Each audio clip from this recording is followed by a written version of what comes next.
When we speak about anti-aging, and this is an anti-aging panel, we try to extend our lifespan. And we often forget that to extend our lifespan, we don't necessarily need to fight upstream all the time against the degenerative process, even though that would be nice because we want quality of life as well. We want to basically do one thing that is most important to extending our life, and that has to do with the elimination of premature death. It sounds banal, it sounds simplistic, but it's the reality. Most people today still die from various conditions that would have allowed them to live much longer if they had succeeded in avoiding premature death due to those conditions. Back in the early days, instead of dying from chronic diseases, we would have died from some acute condition. Today, there was a tragedy in Nepal. Some of you have heard about the horrible earthquake that right now from remote villages we don't even know who made it and who didn't. There's no communication, but several thousand people have died for sure. And in the place in Nepal where my organization has been working for many years to prevent child trafficking and improve the health of the Nepali children and the adults, the communities that work with them. So we built orphanages and hundreds of schools, and we have community outreach programs and community centers. And the work that we've done is in several districts, and 2 of them were hit really badly by this earthquake. So some of my schools have been destroyed, and our orphanages are going to need to have room for new orphanages that are coming in. And it's very sad when you have so many people that you know and you care about. And we go there twice a year, and it's like a family. And our goal there is to create the healthiest children in the world, so that we can show the rest of the world how children should be treated, so that they can start as healthy children and become healthier adults. But over there, they don't have the technology or the resources, so they might die prematurely from a landslide or from inappropriate architecture, and suddenly they're gone. So they're not going to talk about anti-aging. And when you have this type of a lifestyle that depends on what nature will bring every day and how it will control our destiny, that's obviously not appropriate to talk about anti-aging in a situation like that. But it is also an educational opportunity for us to see the differences that occur when we allow technology to overcome nature.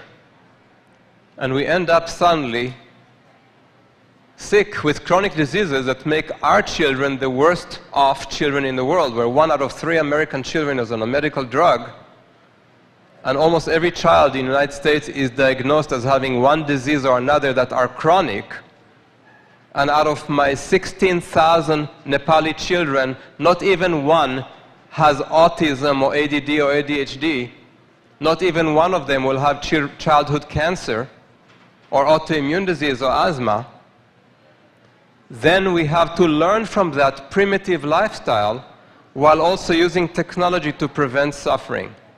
Today, more than 50% of the homes of 2 of my districts in Nepal have been destroyed.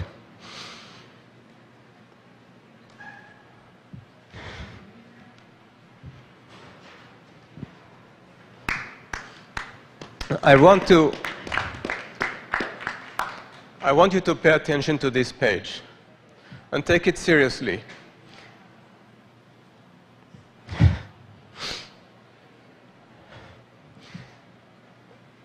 These are lives that will ultimately save the lives of American children because they are healthy. And the research we're going to do with those children in Nepal is so significant Because if we start as unhealthy children like the American children are, there's no hope for longevity, or discussion of anti-aging becomes irrelevant, since you cannot become a healthy adult if you start your life on chemo, if you get multiple series of antibiotics. You already are destroying so much that there's not much left to create a healthy longevity in people. When the medical industrial complex expects for every decade of our life that we will be on a drug, so when you're 20 you should be on 2 drugs, when you're 40 you should be on 4 drugs, when you're 70 you should be on 7 drugs, sorry. So when that's the reality, that we have to be proud when we don't take a drug, whereas in other countries like in Nepal, it's taken for granted because nobody would even consider taking a drug. Heck, they can't even afford it. And they cannot even consider taking vitamin D supplements. And when I tested their vitamin D, it was the highest that I've ever seen, much higher than any I've seen in the United States with people who take supplements. Somehow, their lifestyle allows them to have a high level of vitamin D3, perhaps because they don't shower obsessively like Americans do. Perhaps because their liver is not so poisoned like American livers. So they can convert vitamin D into the active vitamin D3 that we measure in the blood. Perhaps they have better absorption. All of those things, if we avoid the disease, we will live longer. So we need to take care of these children, because they will show us the way to a healthier future for our children who are so sick and have no hope. The children of hope are the children of Nepal, because it didn't get exposed to everything that American children have been exposed to from early age, from electromagnetic exposure to excessive vaccinations, to GMOs, to C-sections, which destroy the microbiome, the microbiology of our skin, and so many other things that are happening to destroy the health of children today and to make us have worse outcomes with regard to health and longevity. We just need to allow them to thrive by putting a house and a community that protects them from child trafficking. We just need to educate them and put them in a framework so that they are protected, and then they suddenly thrive. On 5 cents a month, a child will never have chronic disease. In America, thousands of dollars per child, and they still are the sickest in the world. What's wrong with this picture? To create anti-aging, we need to diagnose conditions that will kill us much, much earlier. Tomorrow in my lecture about colorectal cancer and bowel inflammation and skin cancer, I will put together a picture of how the epithelial tissue in our body, those are the cells that line our tubes, line our surfaces. So we have epithelial tissue both in our colon and in our skin. And there are a lot of commonalities. They both have probiotics. They both have to be on a certain pH. They both have a barrier function. They both allow certain absorption but disallow certain absorption.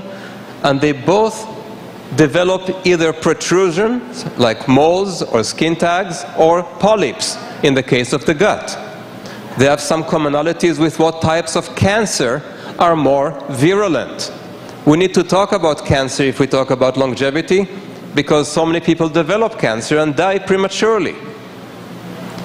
If you understand how cancer of the colon can come not from the polyps, but from the flat surfaces, the ones that are not discovered through colonoscopy, you'll understand also why in the skin, the most virulent cancers, the melanomas, come from the flat surface, not from a protruding mole on your face that will never become a cancer. And just like you're not going to spend thousands of dollars in order to biopsy every mole on your face, you should not consider that every healthy person should have a horrible procedure done called colonoscopy with very long pipes put up into the gastrointestinal tract to discover polyps and to miss the virulent cancers that come from the flat portion. So the idea here is not to scare people, but to educate them how to avoid one of the most important sources of stunted longevity in our society, which is the medical profession. If you have specialists in your backyard, if a very good friend of yours is a specialist, if you have a dermatologist or a gastroenterologist, or if you have a cardiologist, you're in trouble. If you have close friends who are specialists and subspecialists, there's a high risk that you will be experimented on and take the most potent experimental drugs, because they have to justify their existence. Otherwise, a general practitioner could give you that drug. You cannot have longevity if you rely on specialists. What you need to do is step back and look at functional medicine, nutritional medicine, and preventive medicine to deal with things as they develop. And in order to use your resources appropriately, you need to have motivation where it counts. You cannot be possibly motivated to treat 10,000 conditions simultaneously lest they appear 5 years later, can you? So you need to be focused. You need to know what is really important for you. And instead of doing 10,000 tests that will tell you what disease you don't have, like colonoscopy most of the time will tell you it's clear. Like routine physical exam will tell you you're in good health, and tomorrow you die from a heart attack. Those tests don't tell you what you have, they just tell you what you don't have. But if we had a good test that tells you what you do have, so that you can be focused on the therapy against that one specific thing that might kill you in 5 years, then you increase your longevity in a dramatic way, because in order to treat that one condition, you will actually improve your overall health, since you'll be looking at the interconnection between your body systems. So for example, if you do have colorectal cancer and you don't know it, and it takes 30 years to develop, how would you know when it's time to treat it?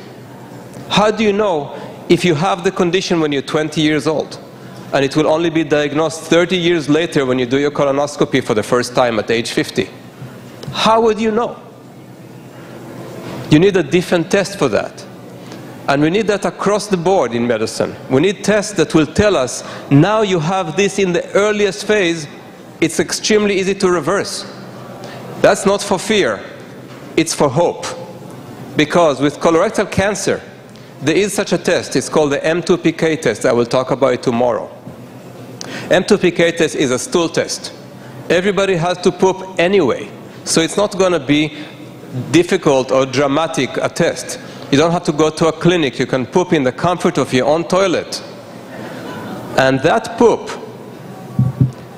goes to Germany.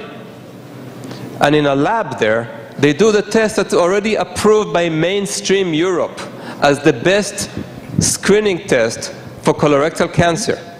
A test that can diagnose cancer of the colorectal mucosa up to 20 years before colonoscopy would ever show anything. And if you diagnose that, and you also start looking at other parameters of the health of your gut, parameters that are inducive towards inflammation and cancer, parameters like zonulin, like defensin, like histamine, like serotonin, all of which can be found in your gut. And if your stool contains them in extremely high amount, it's an indication of leaky gut, inflammatory bowel disease, autoimmune disease, microbiological warfare taking place in your gut. Histamine would mean that you are eating foods that are sensitizing to you, and you probably are exposed to even foods that are generating histamine production, which is very inflammatory, like drinking fermented foods, fermented drinks. They cause histaminosis. And then you end up with more inflammation, which leads to increased proliferation, replication of cells, increased risk of mutation, and ultimately colorectal cancer. If you know that this is something that you are going towards, and guess how many of you have that condition? Close to 20%. When I test people, a quarter of my patients that I test have positive M2PK tests. They have colorectal cancer, but so far in 12 years, how many of them were cured by having a natural treatment to undo those inflammatory parameters and to get them to a place where the next M2PK test was negative, meaning they are no longer having colorectal cancer and they don't have to worry about that source of early death. So far, 100% have reversed their M2PK simply by using natural approaches to undo the inflammatory process. And while they did that, they improved their absorption of nutrients, they reduced their autoimmunity and inflammation in their body, and they increased their health and longevity as a side effect.